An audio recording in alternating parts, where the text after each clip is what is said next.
Saya merasa heran, mengapa petani-petani di pantai timur, di Malaysia Timur, masih bergantung kemudahan baja dan makanan ternakan yang dibawa di pantai barat dan selatan Semenanjung, sehingga menaikkan kos yang membebankan mereka.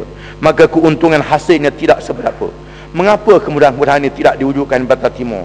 Adakah kita mahu mengekalkan geografi ekonomi yang dibentuk di zaman penjajah dahulu, yang sengaja meminggirkan pantai timur dan Malaysia Timur? Tuan Yang Pertua, dalam menjana ekonomi di sana terdapat 3 unsur yang penting. Tonggak aktiviti ekonomi berkisar dalam 3 perkara. Yang pertama pertanian, yang kedua industri, dan yang ketiga perdagangan. Dalam bidang pertanian, sekurang-kurang hasil pertanian itu ialah memenuhi keperluan negara, khususnya dari segi makanan yang mencukupi. Setiap kali persidangan sejak beberapa tahun disebut perkara ini, lihatlah bahawa negara paling maju pencapaian dalam kemajuan industri tidak mengabaikan bidang pertanian. Itulah amalan keseluruhan negara maju, termasuk yang paling maju seperti Amerika, Britain, Perancis, Jerman, Jepun, sehingga menjadi kuasa besar tetap melaksanakan program pertanian sehingga mencukupi keperluan negara, dan lebih daripada itu sehingga dapat membantu negeri yang mengalami bencana dan krisis makanan. Mereka berusaha ke arah pencapaian ini walaupun terpaksa berbelanja tanpa pulangan keuntungan yang besar, kerana mereka menganggap ini adalah nadi kehidupan rakyat yang menjadi jentera penting bagi negara, serta menjamin kehidupan ketika menghadapi bencana peperangan atau alam sekitar atau berbagai kegawatan yang mungkin berlaku. Mereka mengelak daripada menjadi negara peminta sedekah. Negara-negara yang maju itu sanggup menyediakan peruntukan yang besar. Perkara ini juga diucap setiap kali belanjawan. Mengapa belum lagi mencapai matlamat? Di manakah silapnya? Tuan Yang Pertua, mengapa kita tidak mengambil manfaat daripada bumi kita yang subur ini? Dan rakyat yang rajin menganggap rakyat pemalas adalah tidak benar sama sekali, kerana rakyat kita sanggup keluar seawal pagi dan pulang selewat petang. Kerana bekerja, kesilapannya ialah pengurusan dan karenah-karenah yang menyusahkan. Kerajaan berbelanja untuk rakyat, tetapi yang berlakunya bukan rakyat didahulukan, tetapi segelintir kroni yang diutamakan. Saya minta sikit. Jelaskan sikit. Ya. Indra Mahkota. Terima kasih. Datuk Yang Tua, Yang Berhormat Marang, saya mendengar dengan teliti banyak yang dibangkitkan. Tapi hari ini ada satu laporan yang saya rasa semua orang rasa terkejut, kerana selain daripada Yang Berhormat Marang beritahu tentang ada kebincangan dalam mengurus belanjawan kita yang disebut tadi, ini laporan yang dikeluarkan dalam The Star, pandangan daripada Menteri Kewangan kedua sendiri, mengatakan negara kita kehilangan atau mungkin kehilangan berbilion-bilion ringgit kerana peruntukan yang terlebih bayar, tersilap bayar dan sebagainya setiap tahun. Dan tahun ni disebut anggarannya mungkin melebihi 20 bilion ringgit. Macam mana pandangan Yang Berhormat Marang? Terima kasih. Itu satu pendedahan yang berani, tetapi mesti menunjukkan keberanian. Menunjukkan keberanian diikuti dengan susulan tindakan-tindakan yang sewajar, sama ada bertindak terhadap mereka yang membocorkan itu, ataupun dalam masa yang sama juga membetulkan keadaan. Saya merasa bimbang belanjawan akan mengalami perkara yang sama apabila peruntukannya besar ini tidak sampai sepenuhnya kepada sasaran sebagaimana yang diucapkan. Ada baja subsidi yang dijual saja, tidak sampai kepada petani sasaran, tak sampai kepada pokok. Subsidi yang tidak sampai kepada yang berhak, atau sebahagiannya sudah dipotong di tengah jalan. Pukak subsidi diberi pada bukan nelayan, jual untuk dapat duit. Kita berharap pihak penguatkuasa akan dapat memantau dengan baik, dan mereka yang menjadi penyamun di tengah jalan hendaklah diambil tindakan yang sewajarnya. Yang Pertua, peristiwa menjual minyak subsidi nelayan di laut hendaklah diatasi dengan serius, kerana nelayan sebenar bukan penjual minyak. Mereka adalah sebahagian daripada keperluan makanan negara. Kadang-kadang nelayan kecil pula menghadapi nelayan yang lebih besar. Yang menjadi masalah ialah sifat tomok haloba, sehingga menggunakan alat yang menghapuskan benih ikan dan merosakkan alam laut. Saya dimaklumkan oleh pihak penguatkuasa taman laut, penyangak ini dilindungi oleh ikan-ikan jerum besar di darat yang besar-besar, yang berada di sebalik tokoh-tokoh yang tertentu. Sebelum semua hal ini adalah karena yang menghalang bantuan penilaian mencapai matlamat. Dalam bidang industri, bagi mencapai tahap negara maju, bidang industri menjadi peranan yang besar.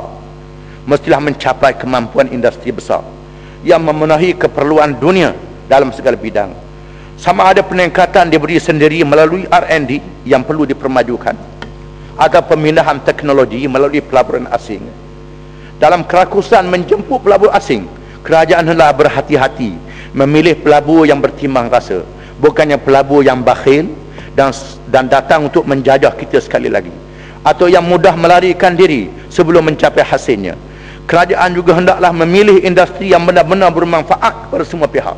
Berwaspada terhadap negara asing yang membawa industri yang beracun, yang meninggalkan kesan alam sekitar yang merosak dan memusnah, yang sengaja dibawa ke sini untuk kepentingan mereka yang mengorbankan rakyat kita sendiri. Membenarkan kedatangan pekerja asing juga dalam berbagai bidang, hendaknya jangan mengabaikan masalah pengangguran dalam negara sendiri kerana kesannya mengatasi keuntungan yang dicapai kerana memilih pekerja yang murah. Perbelanjaan mengatasi gejala yang lahir yang berkesan pengaruhan rakyat lebih mahal daripada keuntungan menjemput pekerja asing. Tapiskan betul-betul untuk mendapat tenaga asing yang bermanfaat, bukannya mendatangkan mudarat. Dalam masa yang sama, kerajaan hendaklah bertindak terhadap mereka yang menzalimi pekerja asing dengan hukuman yang sekeras-kerasnya, bukan terhadap pekerja, terhadap majikan itu, supaya memberi pengajaran. Jadikan pekerja asing itu tetamu yang dihormati kerana mereka berperanan menjana kemajuan negara. Tindakan terhadap mereka boleh menjejaskan hubungan kita dengan negara lain, khususnya negara jiran, dan boleh menjejaskan maruah negara. Tanah air kita ini mendapat kurnia Allah, mengandungi sumber industri yang mewah, yang mewajibkan kita bersyukur. Di atas bumi yang mengandungi berbagai jenis sumber galian dan bahan mentah dan bahan tenaga, daripada air yang mengalir di lurah-lurah bukit, buka dan gunung ganang, dan gas dan petrol yang menjadi sumber tenaga. Menepati firman Allah Ta'ala, Afara'aytumun nara allati turun a antum ansha'tum sajarataha am nahnul munsyi'un nahnu ja'alnaha tadhkuratan wa mata'an lil muqwin. Surah Al-Waqi'ah. Adakah kamu tidak melihat api yang kamu hidupkan melalui bahan-bahan bakar? Adakah kamu yang menjadikan bahan-bahan bakar termasuk kayu-kayu yang hidup boleh menyalakan api, ataupun kami yang menyalakan dengan ciptaan kami jadikan untuk peringatan dan menjadi harta kepada mereka yang menjadikan bahan membina kekuatan. Al-Quran telah membayangkan adanya tenaga elektrik, adanya bermacam-macam tenaga daripada api sejak 1400 tahun yang lalu. Quran sudah memberi ingat kepada kita surah yang menjelaskan sumber rezeki, bukan sahaja api, termasuklah air, termasuk sumber yang lain. Tak cukup masa saya nak tafsir semua, kan ini bukan kuliah agama. Termasuk di dalam bahan api yang menjadi sumber tenaga penting dalam menjana pembangunan industri. Terpulang pada kita, sama ada mahu bersyukur dengan nikmat ini atau kupur dengan mensia-siakannya. Kita juga mempunyai tenaga mahir, tenaga kerja dan modal sendiri yang boleh dimanfaatkan.